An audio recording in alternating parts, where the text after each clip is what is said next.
يا أيها الذين آمنوا اتقوا الله حق تقاته ولا تموتن إلا وأنتم مسلمون. يا أيها الناس اتقوا ربكم الذي خلقكم من نفس واحدة وخلق منها زوجها وبث منهما رجالا كثيرا ونساء واتقوا الله الذي تساءلون به والأرحام إن الله كان عليكم رقيبا. يا أيها الذين آمنوا اتقوا الله وقولوا قولا سديدا يصلح لكم أعمالكم ويغفر لكم ذنوبكم ومن يطع الله ورسوله فقد فاز فوزا عظيما.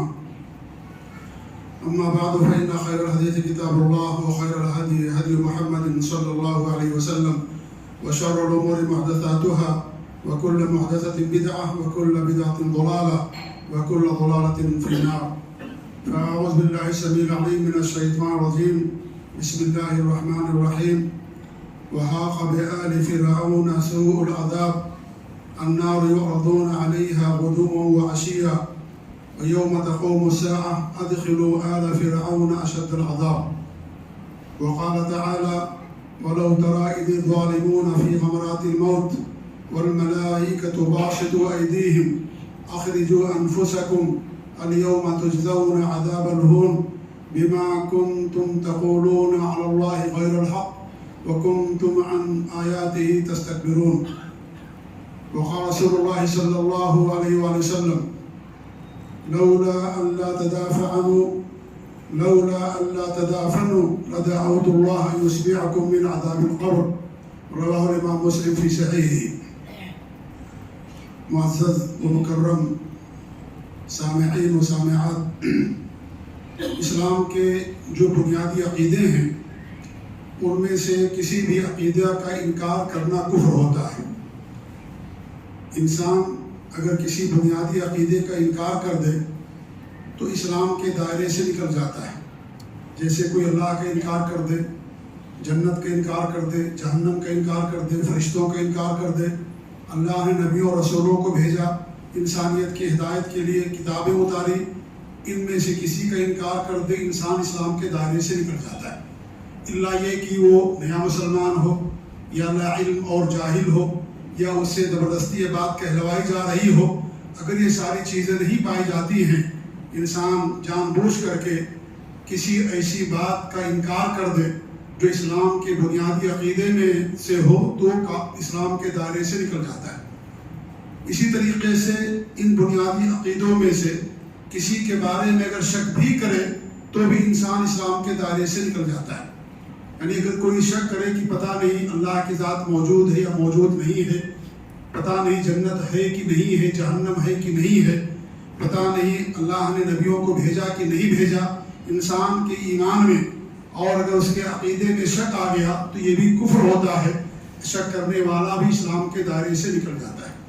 انہی بنیادی عقیدوں میں سے ایک عقیدہ ہے کہ جو اہل ایمان ہیں اور جو متقی ہیں، پرہیزگار ہیں، اللہ کے دین بندے ہیں، اللہ کے نیک بندے ہیں، موحدین ہیں، اللہ تعالیٰ کے ساتھ شرک نہ کرنے والے ہیں، مخلص متقی پرہیزگار ہیں، اللہ رب العالمین ان کو قبر کے اندر نعمتوں سے نوازتا ہے۔ اور جو کافر ہیں، منافق ہیں، فاسق و فاجر ہیں، مشرک ہیں، ایسے لوگوں کو قبر کے اندر عذاب ہوتا ہے۔ یہ بھی ایک بنیادی عقیدہ ہے، کیونکہ اسلام کے ارکان میں سے ایک اہم رکن ہے یوم آخرت پر ایمان لانا، قیامت کے دن پر ایمان لانا، اور قیامت کے دن پر ایمان لانے میں موت اور موت کے بعد جتنے مراحل ہیں وہ تمام مراحل اس کے اندر شامل ہوتے ہیں۔ جیسے قبر کے اندر عذاب ہونا، قبر کے اندر اہل ایمان کو اللہ کی طرف سے نعمتوں کا ملنا، یا اس طریقے سے قبر کے اندر سوال و جواب، پھر جنت اور جہنم اور پرسرات، حساب و کتاب، حوض، شفاعت، یہ سب بنیادی عقیدے ہیں۔ لہذا یہ ایمان بالیوم الآخر میں یہ تمام چیزیں شامل اور داخل ہیں۔ اس لیے اگر کوئی قبر کے عذاب کا انکار کر دے یا قبر میں ملنے والی نعمتوں کا انکار کر دے، گویا کہ اس نے ایمان کے ایک اہم رکن کا انکار کر دیا۔ جو ایمان کے رکن کا انکار کر دے وہ مومن نہیں بچتا ہے، اسلام کے دائرے سے نکل جاتا ہے۔ انہی بنیادی عقیدوں میں سے ایک عقیدہ یہ بھی ہے، اور ایمان بالیوم الآخر میں عقیدہ شامل ہے۔ میں نے یہ موضوع اس لیے منتخب کیا کہ آج ہمارے بہت سارے ایسے نوجوان ہیں جو یہ کہتے ہیں کہ قرآن میں قبر کے عذاب کا ذکر نہیں ہے، اس لیے ہم اس کو نہیں مانتے ہیں، یا ہماری عقل کے اندر یہ چیز نہیں آتی ہے اس لیے اس کا انکار کر رہے ہیں اور کہہ رہے ہیں کہ قبر کے اندر نہ کسی کو عذاب ہوتا ہے نہ کسی کو نعمتیں ملتی ہیں۔ چلیں ہم تھوڑی دیر کے لیے تسلیم کر لیں کہ قبر کا عذاب کا ذکر قرآن میں نہیں ہے، تو کسی بھی چیز پر ایمان رکھنے کے لیے یا کسی عبادت کو کرنے کے لیے قرآن میں اس کا ذکر ہونا ضروری نہیں ہے۔ قرآن کے علاوہ ایک چیز اور اللہ رب العالمین نے اپنے نبی کو عطا کی اور وہ حدیث ہے۔ اگر حدیث میں اس کا ذکر آ گیا تو اس کا ماننا ہمارے لیے واجب اور ضروری ہے۔ قرآن میں دجال کا ذکر نہیں ہے تو کیا دجال کا انکار کر دیا جائے گا؟ بہت سارے مفکرین نے، بڑے بڑے مفکرین، اگر میں نام لوں تو شاید آپ لوگ نہ مانیں، ان لوگوں نے دجال کا انکار کر دیا، کہا خرافات ہے۔ انہی میں سے ہندوستان کے مولانا ابوالعلا مودودی صاحب بھی تھے، اور مصر کے بڑے بڑے علماء نے اس بات کا انکار کر دیا، کہا دجال خرافات ہے، کوئی دجال وغیرہ نہیں آئے گا، اس لیے کہ قرآن میں اس کا کوئی ذکر نہیں ہے۔ یا اس طریقے سے مہدی علیہ السلام دنیا کے اندر آئیں گے، اس کا بھی ذکر قرآن میں نہیں ہے، تو کیا اس کا انکار کر دیا جائے گا؟ عیسیٰ علیہ السلام کا نزول ہوگا دنیا کے اندر، آئیں گے، آسمان پر زندہ ہے وہ، دنیا کے اندر آئیں گے وہ، تو کیا اس کا بھی انکار کر دیا جائے کیونکہ قرآن میں اس کا صراحت کے ساتھ ذکر نہیں ہے؟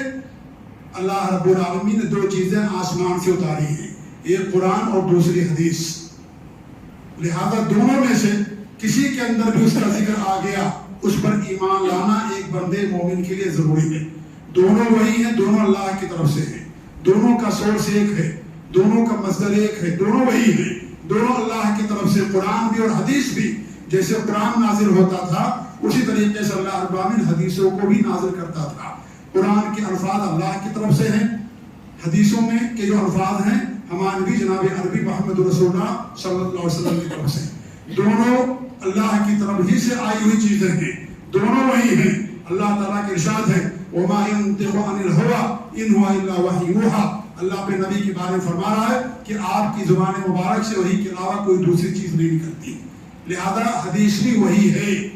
بہت سارے ہمارے اہل حدیث علماء بھی کہہ دیتے ہیں کہ وہی، یہ حدیث وہی کی دوسری وہی ہے، نہیں، غلط کہنا، یہ وہی ایک ہی ہے، حدیث وہی کی دوسری قسم ہے، وہی ایک ہی ہے، قرآن بھی وہی ہے، یہ حدیث بھی وہی ہے، دونوں اللہ کی طرف سے ہیں، دونوں منزل اللہ ہے، دونوں محفوظ ہیں، دونوں دلیل اور حجت ہیں۔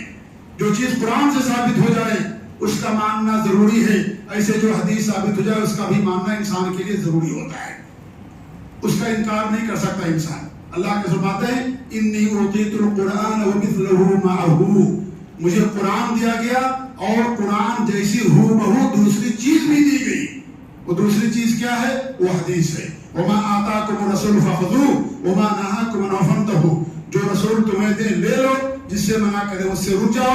رسول نے ہمیں حدیثیں دی ہیں، قرآن بھی دیا ہے، لہذا دونوں پر ایمان لانا اور دونوں کے اندر جو بات آ جائے اس پر ایمان لانا، ماننا ایک مسلمان کے لیے واجب اور ضروری ہو جاتا ہے۔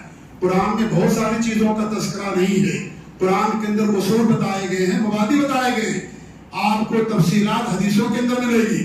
آپ کے لیے شیر کھانا، بلی کھانا، چیتا کھانا، سور کھانا حرام ہے کہ ناجائز ہے؟ چیر پھاڑ کرنے والے، سور کا تو ذکر ہے لیکن شیر اور چیتے اور بلی کا ذکر قرآن میں نہیں ہے کہ وہ چیز آپ کے لیے حلال ہے یا حرام ہے۔ اس طریقے درندے جو جانور ہوتے ہیں ان کا ذکر بھی قرآن کریم کے اندر نہیں ہے، تو کیا اس کا مطلب یہ ہے کہ قرآن میں ذکر نہیں ہے تو انسان، ایک مسلمان ان درندوں کو کھانا شروع کر دے گا؟ گدھوں کا ذکر بھی قرآن میں نہیں ہے کہ گدھے کھانا آپ کے لیے حلال ہے یا حرام ہے، حدیث کے اندر منع کیا گیا، تو چونکہ قرآن میں نہیں ہے تو کیا ایک مسلمان گدھے کا کھانا شروع کر دے گا اس لیے کہ قرآن میں ذکر نہیں ہے؟ میرے بھائیوں، یہ گمراہی ہی ہے، یہ ہلاکت و بربادی ہے، اس طرح کا عقیدہ رکھنا یہ بہت بڑی گمراہی ہے۔ لہذا قرآن میں آ جائے یا حدیث کے اندر آ جائے اس پر ایمان لانا ضروری ہے، دلیل کے لحاظ سے، حجت کے لحاظ سے، برہان کے لحاظ سے قرآن اور حدیث میں کوئی فرق نہیں ہے، دونوں وہی ہیں۔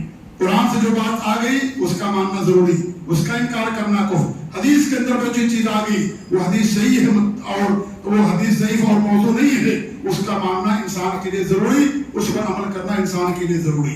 قرآن میں اللہ اکبر بیان کیا ہے کہ دو بہنوں کو آپ ایک وقت میں نکاح میں نہیں رکھ سکتے، ایک وقت میں، کہ انسان کی بیوی ہے اس کی دوسری بہن سے ایک وقت میں نکاح نہیں کر سکتا۔ ہاں بیوی کی وفات ہو گئی یا اس نے خلا لے لیا یا شوہر نے بیوی کو طلاق دے دیا، عدت گزر گئی، اس کی دوسری بہن سے شادی کر سکتا ہے۔ بیک وقت دو بہنوں کا نکاح کرنا حرام، یہ قرآن میں اللہ نے بیان کیا۔ لیکن ایک انسان کی بیوی ہے، اس کی بیوی کی پھوپھی ہے یا اس کی بھانجی ہے یا خالہ ہے یا بھتیجی ہے، اس کے ساتھ بیک وقت نکاح کرنا کا حکم کیا ہے شریعت میں؟ قرآن اس سے خاموش ہے، قرآن اس کا ذکر نہیں ہے، ہمارے نبی نے اس کو منع فرمایا۔ تو جس طریقے سے دو بہنوں کا ایک وقت میں نکاح کرنا حرام ہے، منکر ہے، بڑا گناہ ہے، ٹھیک اسی طریقے سے آپ کی بیوی ہے اور آپ اس کی بھانجی سے یا اس کی بھتیجی سے یا اس کی پھوپھی اور خالہ سے اگر آپ شادی کرتے ہیں بیک وقت، اسی طریقے سے دونوں بھی جرم ہے، دونوں اسی طریقے سے حرام۔ اگرچہ ایک کا ذکر قرآن میں ہے اور دوسرے کا ذکر حدیث میں، دونوں میں کوئی فرق نہیں، کیونکہ دونوں وہی ہیں، دونوں اللہ رب العالمین کی طرف سے ہیں، لہذا ہم تھوڑی دیر کے لیے تسلیم ہی کرتے ہیں کہ قرآن میں اس کا ذکر نہیں ہے۔ عذاب قبر کا اگر مان بھی لے تھوڑی دیر کے لیے تو اس سے کوئی فرق نہیں پڑتا۔ وہی کی جو دوسری قسم حدیث، اس کے اندر نبی اکرم صلی اللہ علیہ وسلم نے بیان کیا ہے، ہاں البتہ اگرچہ حالانکہ قرآن کے اندر بھی اللہ رب العالمین نے اس کو بیان کیا، بہت ساری آیتیں ہیں، میں نے 2 آیتیں آپ کے سامنے پڑھی ہیں۔ ان 2 آیتوں کو امام بخاری رحمۃ اللہ علیہ نے اپنی صحیح بخاری میں باب باندھا ہے، باب عذاب القبر، اور اس باب کے تحت ان دونوں آیتوں کو بیان کیا ہے۔ اور مفسرین صحابہ برا بن عادی، ابو العالیہ، مجاہد، ابن عباس اور دیگر مفسرین کہتے ہیں یہ دونوں آیتیں جو میں نے خطبہ مسونہ کی بات پڑھی ہیں، یہ دونوں آیتیں عذاب قبر سے متعلق ہیں، اور ان دونوں آیتوں کے اندر عذاب قبر کا ذکر موجود ہے۔ آئیے کیسے؟ اللہ تعالیٰ کے ارشاد ہے وَحَاقَ بِآلِ فِرْعَوْنَ سُوءُ الْعَذَابِ، جو آل فرعون ہیں، فرعون اس کے ماننے والے، اس کی اتباع پیروی کرنے والے، برے عذاب نے ان کو پکڑ رکھا ہے۔ النَّارُ يُعْرَضُونَ عَلَيْهَا غُدُوًّا وَعَشِيًّا، صبح و شام ان پر جہنم پیش کی جاتی ہے۔ پھر اللہ نے کیا فرمایا؟ وَيَوْمَ تَقُومُ السَّاعَةُ، جس دن قیامت قائم ہوگی، أَدْخِلُوا آلَ فِرْعَوْنَ أَشَدَّ الْعَذَابِ، آل فرعون کو، فرعون کے ماننے والوں کو سخت عذاب کے اندر داخل کر دو۔ اللہ نے 2 عذاب کا ذکر کیا، ایک قیامت سے پہلے اور ایک قیامت کے بعد۔ قیامت سے پہلے جو عذاب ہوتا ہے، جہنم کی جو کھڑکیوں پر پیش کیا جاتا ہے، ان کو جو عذاب دیا جاتا ہے وہ قبر کا عذاب ہے، اور قبر کا عذاب کا مطلب یہ ہوتا ہے کہ انسان مر گیا، مرنے کے بعد قبر کے مرحلے میں داخل ہو گیا، چاہے اسے زمین میں دفن کیا جائے، چاہے اسے درندے کھا جائے، چاہے اسے جلا دیا جائے، چاہے پھانسی کے پھندے پر لٹکا دیا جائے، جو مر گیا قبر کے مرحلے میں داخل ہو گیا، اسے برزخی زندگی اور قبر کی زندگی کہتے ہیں۔ یہ ضروری نہیں کہ اس کو قبر میں دفن کیا جائے، کیونکہ عام طور پر اصل یہی ہے کہ انسان جب مرتا ہے اس کو قبر میں دفن کیا جاتا ہے۔ ہر انسان کے ساتھ اصل یہی ہے قبر میں دفن کرنا۔ یہ جلانے کا رواج بعد میں پیدا ہوا، جب دنیا کی شروعات ہوئی سارے انسانوں کو زمین میں دفن کیا جاتا تھا۔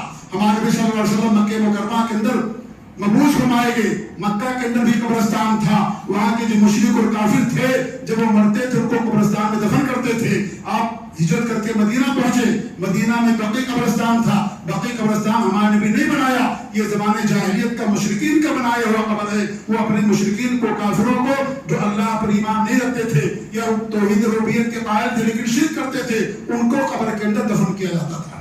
یہ بعد میں لوگوں کے اندر آیا اپنے مردوں کو جلانے کا، ورنہ انسانیت کے اندر اصل یہی ہے اور یہ اللہ تعالیٰ کی سنت ہے کہ انسانوں کو زمین کے دفن کر دیا جائے۔ منہا خلقناکم، ہم نے اسی مٹی سے تم کو پیدا کیا ہے، وفیہا نعیدکم، اسی مٹی کے اندر تم کو لوٹائیں گے، ومنہا نخرجکم تارۃ اخری، اور اسی مٹی سے تم کو ہم دوبارہ نکالیں گے۔ اس لیے ہر انسان کے اصل یہ ہے کہ اسے مٹی کے اندر دفن کر دیا جائے، اسے قبر کی زندگی کہا جاتا ہے۔ لہذا اسے چاہے دفن کیا گیا ہو یا چڑیا کھا گئی ہو، مچھلیاں کھا گئی ہو، جل گیا ہو، مر گیا، مرنے کے بعد قبر کے مرحلے میں داخل ہو گیا، اللہ رب العالمین ہر چیز پر قادر ہے، لہذا اس کو بھی عذاب ہوتا ہے چاہے اسے دفن کیا گیا ہے دفن نہ کیا گیا۔ تو یہ آیت کریمہ جو میں نے پڑھی آپ کے سامنے، اس میں واضح طور پر 2 عذاب کا ذکر ہے، ایک قبر کا عذاب ہے اور ایک آخرت قیامت قائم ہونے کے بعد کا عذاب کا ذکر ہے، لہذا واضح طور پر ثابت ہوا قبر کے اندر عذاب ہوتا ہے۔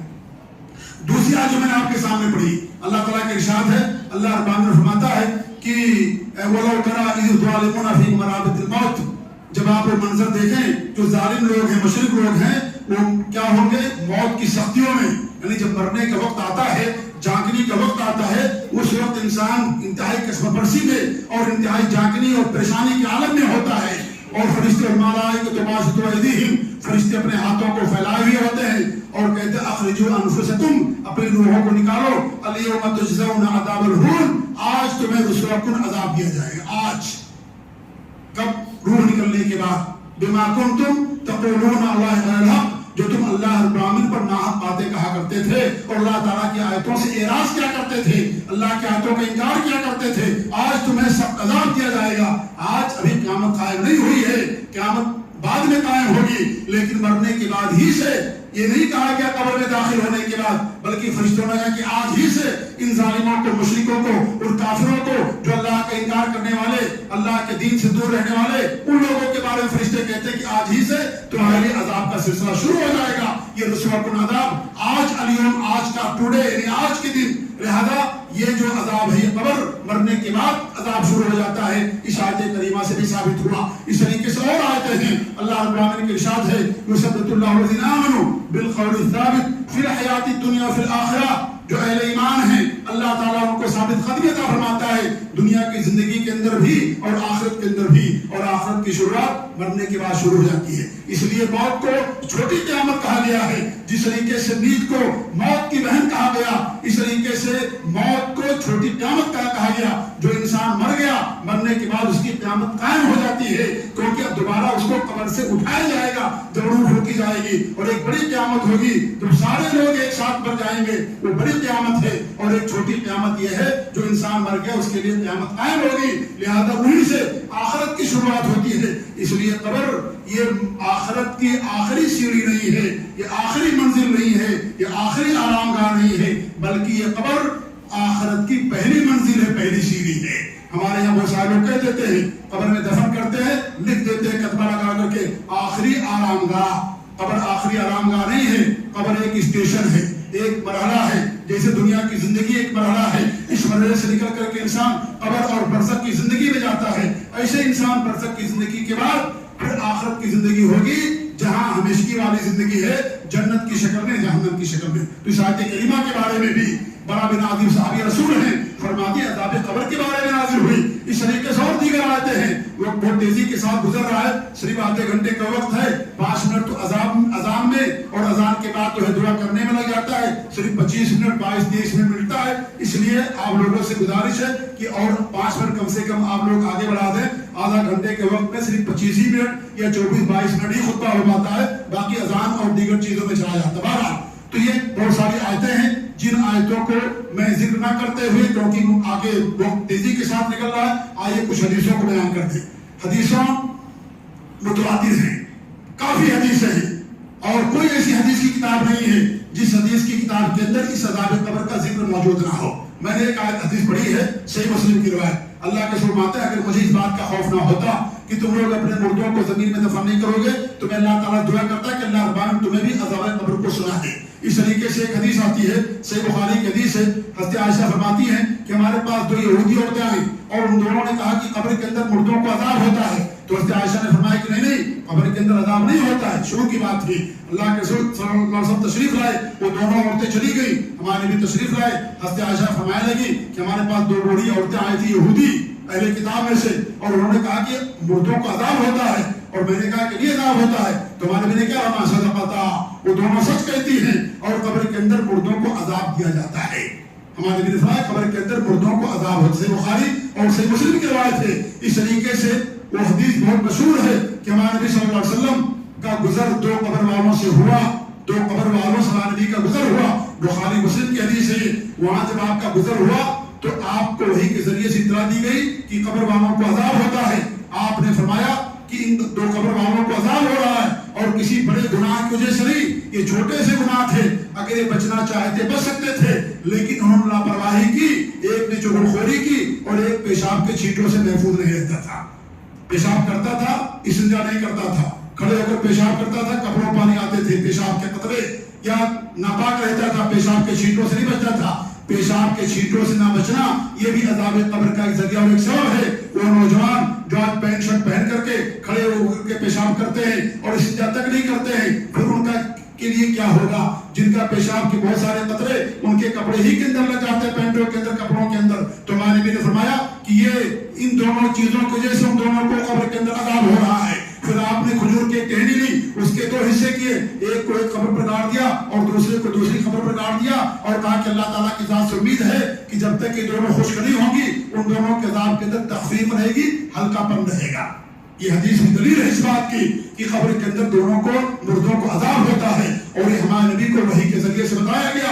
آپ عالم الغیب نہیں تھے، اللہ کے علاوہ کوئی عالم الغیب نہیں ہے، غیب کا جاننے والا ہمارے نبی کو وحی کے ذریعے سے بتایا گیا، اس لیے ہمارے نبی نے کسی اور قبر کے ساتھ ایسا نہیں کیا۔ یہ ہمارے نبی کی خصوصیات میں سے چیز تھی، اس لیے آپ کے بعد آپ کے صحابہ کرام نے، خلفائے راشدین نے کسی کی قبر پر جا کر کے درخت نہیں گاڑا یا پودا نہیں لگایا یا پھول وہاں پر نہیں چڑھایا، کیونکہ ہمارے نبی کی یہ عمل ہمارے نبی کی خصوصیات میں سے تھا۔ کیونکہ آج کسی کو معلوم نہیں پڑتا ہے کہ قبر کے اندر عذاب ہوتا ہے یا نعمتیں ملتی ہیں۔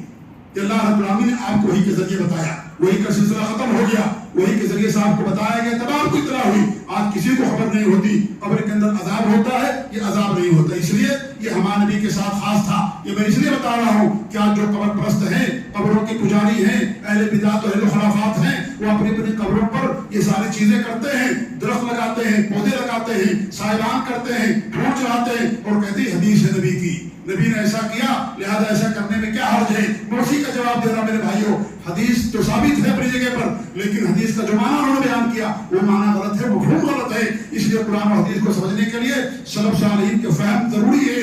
سلف صالحین نے حدیث کو کیسے سمجھا، قرآن کی آیتوں کو کیسے سمجھا، دین کو کیسے سمجھا، اس طریقے سے سمجھیں گے تب ہمیں نجات ملے گی، تب ہمارے لیے کامیابی ہوگی۔ اگر اپنے فہم کے مطابق اور اپنے سوچ کے مطابق اگر قرآن حدیث کو سمجھیں گے انسان گمراہ ہو جائے گا۔ آج بہت سارے نوجوان ہمارے ایسے ہی ہیں کہ قرآن و حدیث کو اپنی عقل کے مطابق سمجھتے ہیں، اگر ہماری عقل میں آ گیا ٹھیک ہے، نہیں آیا تو ہم نہیں مانیں گے۔ یہ ساری چیزیں غیب سے متعلق ہیں، اور غیب کے بارے میں اصول یہ ہے کہ غیب پر ایمان لانا چاہیے، اس کی تصدیق کرنا چاہیے۔ یہ کوئی مشاہدے والی بات نہیں ہے، یہ عذاب قبر کوئی تجربے والی بات نہیں ہے، کسی نے جا کر کے دیکھا نہیں ہے کہ قبر کے اندر کیا ہوتا ہے۔ لہذا اس میں وحی کے ذریعے سے جو کچھ ہمیں موصول ہوا، ہمیں جو کچھ ملا ہے اس پر ایمان لانا ہمارے لیے واجب اور ضروری ہے۔ تو اس حدیث سے بھی معلوم ہوا کہ قبر کے اندر عذاب ہوتا ہے، اور لہذا اور یہ عمل ہمارے نبی کے ساتھ خاص تھا۔ ہمارے پاس ایک صاحب کی تحریر بھیجی چھوٹی سی، کہا کہ ہمارے نبی صلی اللہ علیہ وسلم اپنی میلاد مناتے تھے، اور صحیح مسلم کی روایت ہے۔ میں نے کہا کون سی روایت ہے وہ؟ صحیح مسلم کی، کہ ہمارے نبی صلی اللہ علیہ وسلم اپنی میلاد مناتے تھے۔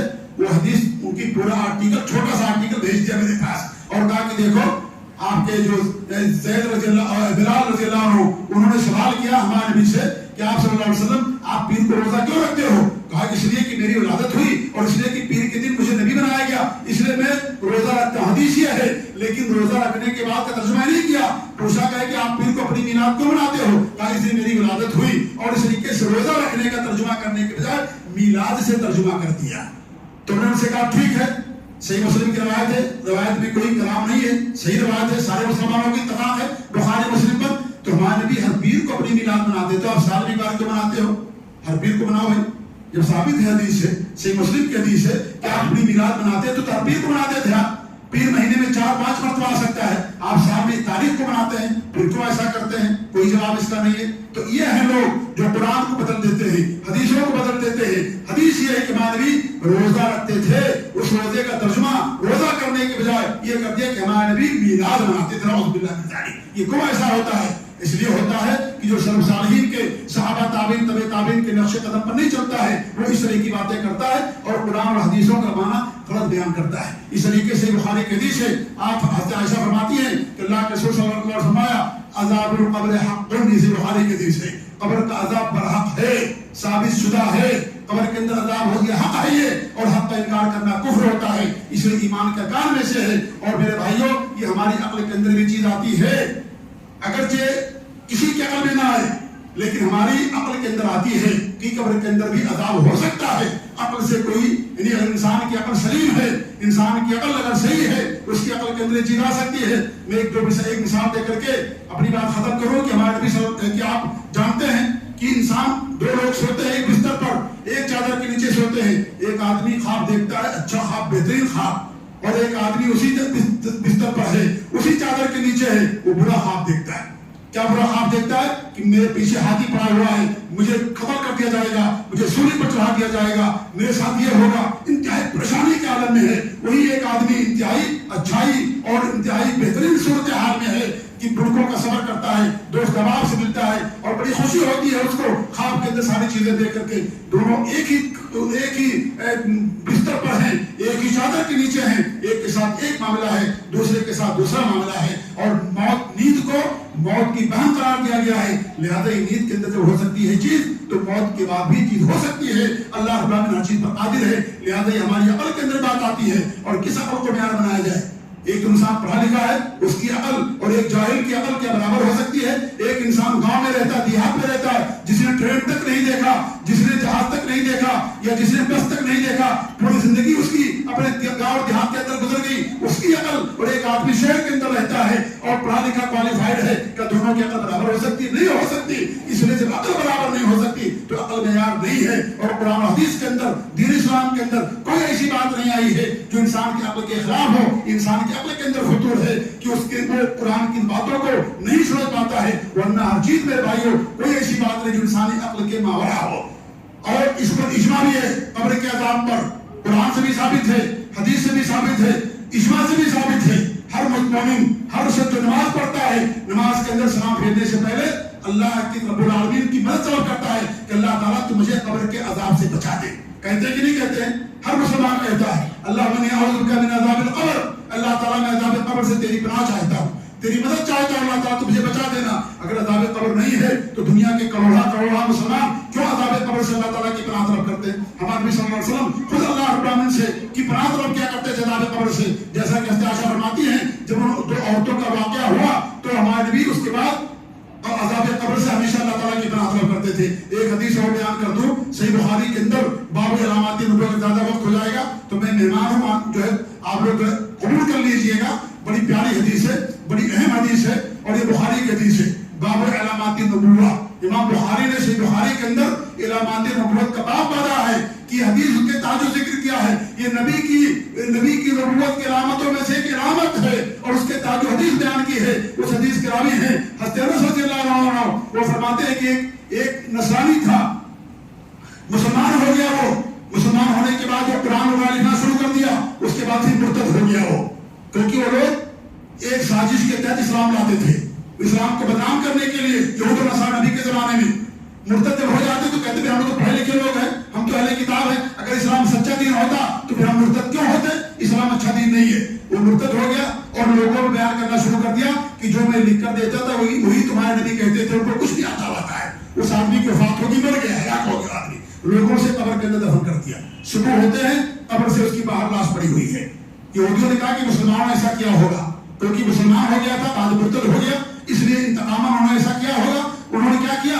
اور گہری قبر کھودی. بخاری کے حدیث ہے، اور گہری قبر کھودی، اس کے بعد رکھ دیا. پھر صبح ہوتی پھر اس کی لاش باہر پڑی ہوئی ہے. پھر تیسرے دن انہوں نے ایسا کیا کہ مسلمانوں ہی نے ایسا کیا ہوگا. پھر تیسرے دن اس کی لاش باہر آ جاتی ہے.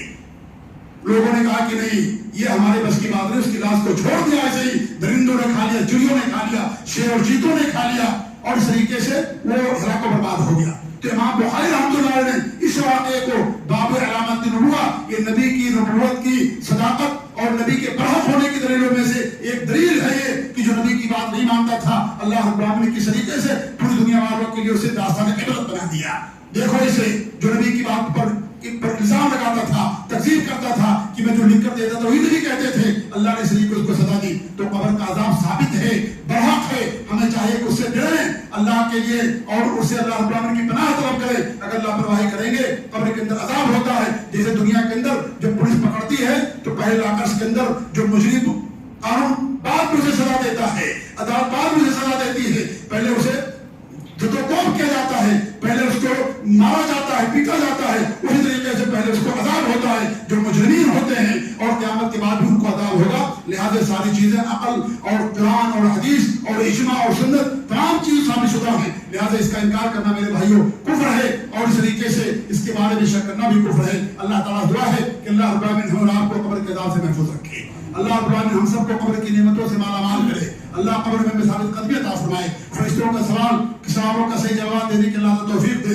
اللہ ہمارے قبروں کو جنت کا باغ بنا دے. اللہ ہمارے قبروں کو لیے جنت کی کھڑکیاں کھول دے. اللہ رب العالمین قبر کے اندر ثابت قدمی عطا فرمائے. اللہ رب العالمین ہمیں قبر کے عذاب سے محفوظ رکھے, جہنم کے عذاب سے محفوظ رکھے, اور اپنے نبی صلی اللہ علیہ وسلم کی رفاقت نصیب فرمائے. آمین رب العالمین. بارک اللہ علی و لکم فی القرآن العظیم ونفعني